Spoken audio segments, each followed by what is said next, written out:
you making snowballs this year? I have been, but I'm working on a study with the wife of the choir director. She wants it for her grandnephew, but I'm not going to get it finished before Christmas. Maybe in New Year's. Well, he's 2 years old, so I don't think. Yeah.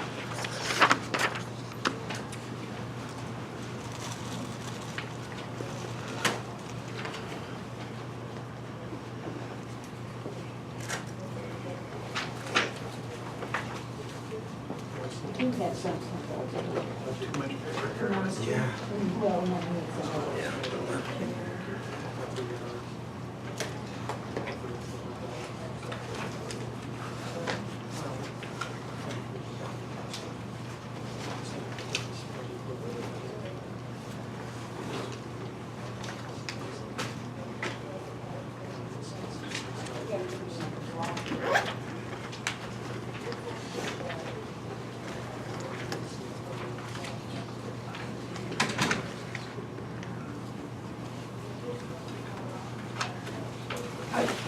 Matt Henricks. I believe so.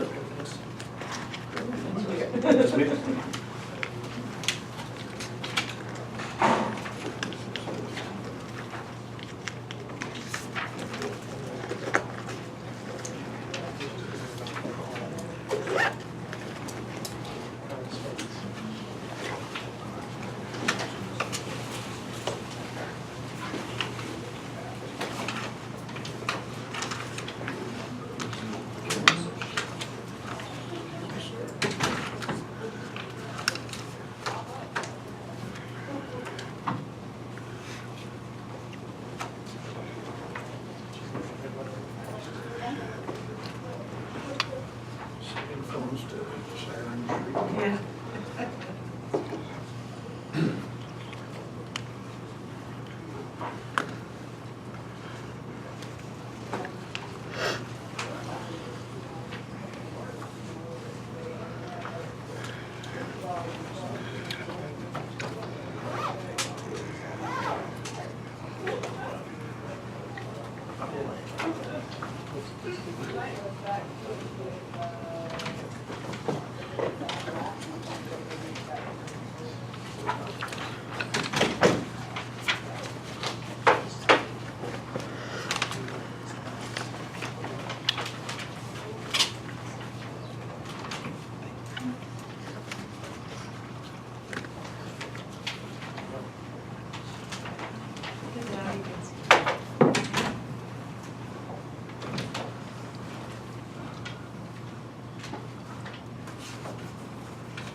No, this is just knowledge that it's part of the process that we have looked at. And that's our issue.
you go. Right down on the left here. Here, on the right. Okay. I'm going to call to order our normally scheduled December 19th, 2014 board meeting of the Island Transit Board of Directors. And note that all board members are present. And I would like to have you join me in the Pledge of Allegiance.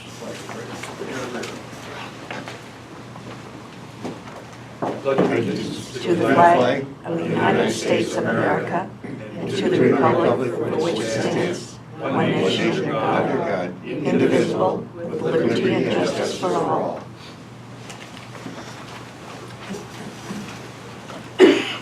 And I'd like to introduce a couple of new faces to you that are sitting at the head table up here. First of all, our new interim executive director, Ken Grassel. Ken is, this is his 4th day here, and it started on Monday.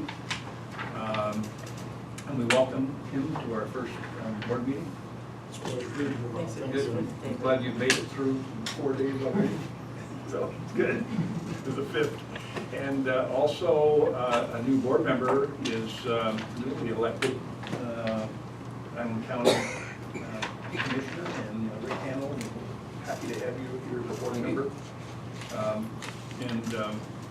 Unfortunately, it's pretty short notice for Rick to come here, and didn't have a chance to go over a lot of our material for this meeting, but I assured him he'll be getting all this stuff on time for our next board meeting in January. So we're happy to have you here, and congratulations on your election. Well, thank you. Looking forward to working with you. We are, if you were here for our last board meeting, you remember that we extended a public hearing that we were in, which the subject matter of that was our discussion of our 2015 budget.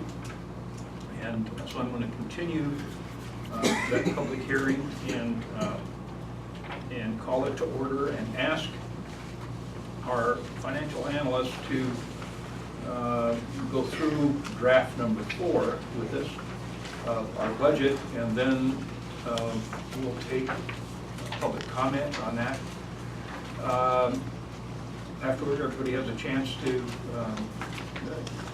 give their testimony if they so wish. We will close the public hearing, and if the board wishes to take action, they would take action under business item number 1, which is a review and discussion of the draft, this particular draft. And there could be a motion with that. So that's how we'll physically go through this. So Paul, this one again, have it go. Oh, and also, I'm sorry, but Paul also worked with our 2 members of our finance committee. We're now down to 1 member at the moment, but we'll fix that sometime. And so there's been lots of consulting work back and forth with Paul, also managers here at Island Transit, and myself when I was here as the acting executive director. Go ahead. Okay, well, I'll just walk through the highlights of this budget. I'll start with page 1. The first couple pages in this document, at least I think, is the resolution. But page 1 of the draft breaks down to beginning cash revenues, appropriations or expenditures, and ending cash reserves. We project that working cash at the beginning of the year, and that referred at $411,748, and that refers from page 3, cash projection worksheet.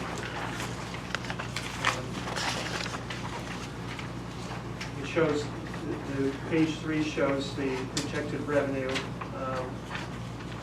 for December, as well as the actual revenues for the rest of the year,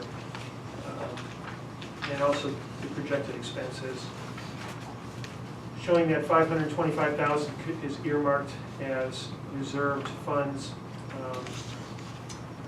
And then doing the math, we come to the $411,748. We go back to page 1, source of our revenues for next year. I did a little work to flush that out and improve the explanations. We can see that our source of revenues are van pool revenues that we collect, so a little bit of sales tax interest, and some miscellaneous revenues, which are oftentimes just refunds or a small items. Our local sales tax at $7.8 million. State transit operating distribution, $140,000. And then there are other grants that we receive. The $1.5 million figure is an operating grant for rural mobility that relates to routes 157, 10. Our second grant that we recommend we receive is for rural mobility, which relates to Route 11. And then there's also, the next one is our Route 411 grant that we currently receive that will expire in the middle of 2015. We get some miscellaneous revenues from WISTIP and RTAP, which are organizations that refund us when we do continuing education. And then there are other capital grants where we expect to receive monies for different grants we've already received. One being Harper Road, which is a transit park project that's ongoing right now.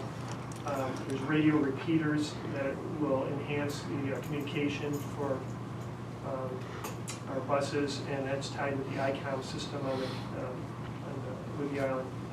And then there's 4 light buses that we plan to purchase.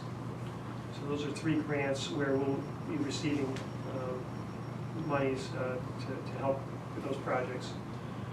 I should say that further down the page, the other appropriations is the other side of those grants. We also fund part of those purchases, and that shows up as capital grant purchases down there in the other appropriations area. And the third major area is our operating appropriations, and it's listed by our various departments the way we break out the accounting system here. And at the end of it, our networking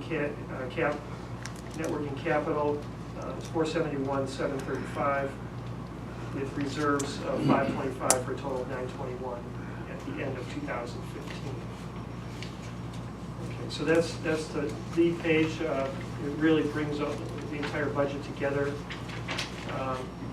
The rest of the budget shows the detail behind that main page. Page 2 is an expenditure worksheet. It shows our actual expenses through November and then our projected expenses. We use that to help flush out the expenditures that are shown on page 3 to arrive at our working capital number that we take to page 1. So again, that's more reference information. It just shows what expenditures we've had and what we project to see in the next month. Page 4 is a listing of our capital and operating grants. What it shows is the total grant amount and then our obligation and what the grantor plans to pay toward those different projects that we have, or the different operating runs that we currently have. Page 5 talks about, just lays out there's the beginning of a layout of each department, and it starts with operations. It just shows every line number that we haven't budgeted in our accounting system for various things.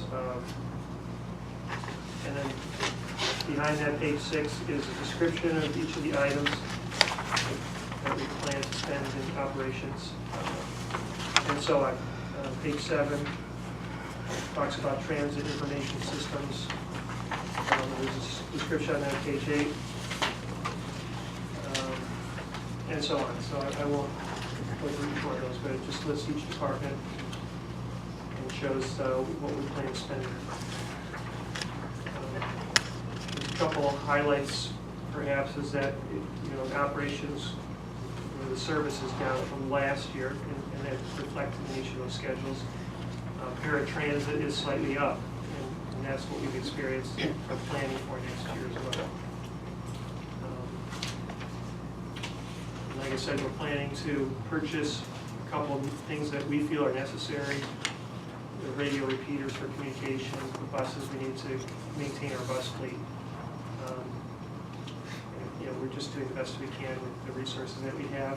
We also plan on having approximately a little bit over $900,000 at the end of 2015 to meet our WISTIP payments that we were planning to have pay in January 2016. So we plan to have available funds to do that as well.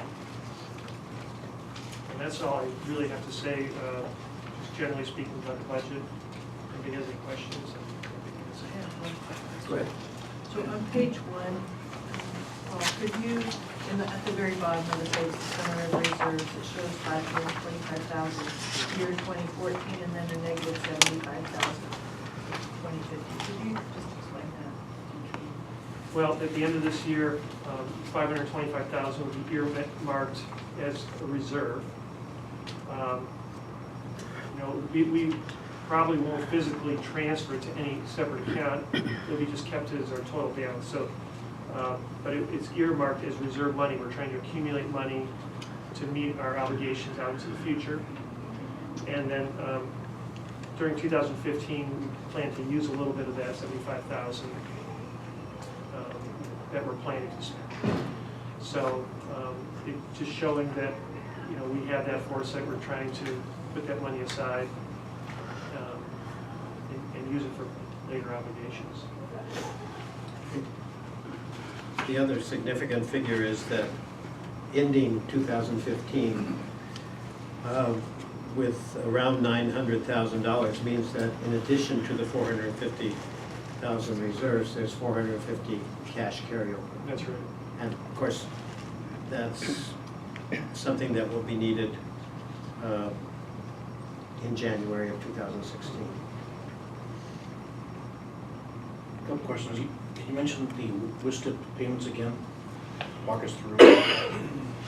October of 2015, we're going to see a WISTIP payment. Okay. The one that was going October to be made, 2015. the one that was going to be made in January, that's still That's going to right. be That's the deferred. deferred payment. Okay. And then So, and then we have one in 2016 that we're planning to pay. So It's not deferred. there are two payments in close proximity, and that's what we're planning for. We're planning to save money each month in order to meet both those obligations.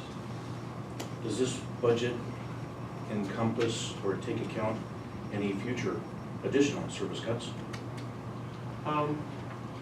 It does. It's assuming that we have about a 30% cut in Route 411. Because of the termination of the grant. The grant stops in July of 2015. Our operations department is trying to reconfigure routes to become more efficient, trying to service the areas that we're trying to serve, and part of that assumption is that there will be a reduction, about a 30% reduction for 411. However, there will be a complete reduction in the funding for 411 from the state. So we're doing the best to try and still provide some service, but that's just an assumption made in this budget. What's going to happen with the 411, I think, is still up to the board, of course, and the decisions that they make. We know the state portion of the grants. We do know that. And that's what we budgeted that. Unless there's a change legislatively. There's been talk of the possibility of establishing reestablishing a 5-8 service line. believe this budget includes that possibility? I think it does because, from my understanding of the realignment of the routes, is that there would be no cost impact. And you correct me if I'm wrong, but I think that it was a net neutral dollar impact because we would just find other efficiencies. So, I'm gonna open it, I don't want to cut the board off, but I'd like to open it up to public discussion now. The board still has an opportunity to talk when we come back to business. Yes. Shelley And again, Brunke, yeah, thank you. Freeland, Washington. I have a question about the money that we're putting into reserves. That money is really, we have over, what is it, $800,000 still in bank debt for loans. And we also are deferring still our insurance pool payment. Isn't that money already committed then? Well, we have commitments to pay that money back. And Yes. we fulfill that commitment every month when we make those payments. and the bulk of that debt will be repaid by the end of June of next year. So these reserves are left over after repaying the two shorter-term notes, which is roughly, well, actually, that's all of the 800,000 that you're talking about will be Yes. repaid by the end of June of next year. in June this of budget. 2015? Yes, yes. There will be a continuing 5-year note that is part of the commitment for the $4.5 million that the Transit Authority here had to use to match the federal grant. Yes. That's a long-term note, that's a 5-year note, and that Million and a half. 8.5-year No, note? no, it's 5-year, 5-year note. but it was $1.5 million. 1.5 million. Right, and that is being paid off at a rate of about $25,000 a month, and that will continue. But our debt repayment payments now will go down significantly after the 1st of July of next year. And so this reserve is after that, probably mainly made up by the savings that we'll have then, because we'll be saving about $65,000 a month then. What's interesting about this is if we put this money into reserves, we're earning less than 1% interest on the state investment, is that correct? What is our bank interest on this loan? On the Well, bond, it is 2. I don't have it right in front of me, It's but I around think it's like 2%. 2%, something like So we're losing money on that. well, the alternative would be to have 0 reserves, and I think, Yes? that. And we can't do that. yeah. No, And- because we won't be eligible for grants that require matching funds. Well, yeah, we have, this is all these things are budgeted in the budget. I mean, the money for a matching grant is earmarked, it's already identifiable in the budget. Payments for our loans are already in the budget, that we plan to make those payments. The amount of money that we plan to put in a reserve account is already identified. And so those things are all taken apart. I know where you're coming from, I understand that. But this is the way we budget out our revenues and our expenses, right? And what's important to us right now is our expenses, what sort of money are we gonna be spending and where? I believe also the long-term bond Yes? is a legal commitment that we can't, it's not like a mortgage where you can just pay it off in advance. I'm not.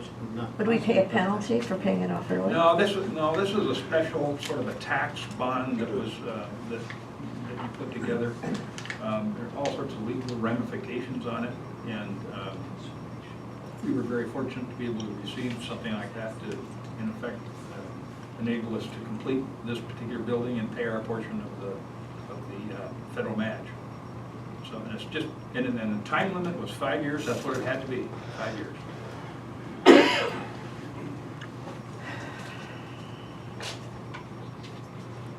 The good news that we're looking forward to is that we will greatly reduce our debt repayments by retiring the 2 short-term loans by the end of June.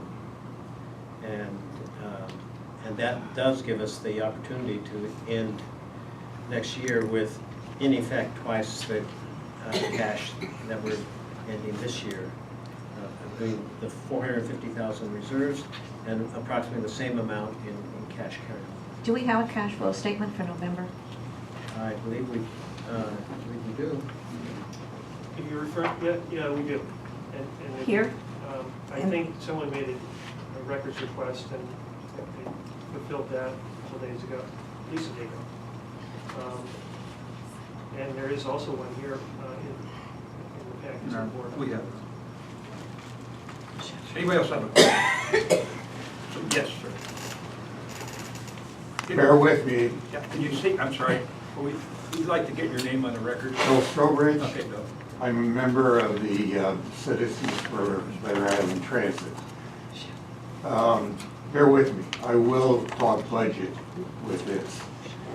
As I recall the audit report, it said that the non-performance of the board is the root cause of the collapse of Island Transit. 3 members of that board are still here with voting power to make decisions. You are now asking the public to trust your decision-making capability in the turnaround because you're saving the sinking ship. Dudley was not a member of that board, but he did come on replacing Jim Campbell. And as such, he assumed the role of being an agent of change. And an agent of change doesn't have time to be a nice guy. So his actions were very abrasive, at least to the 3 of you board members.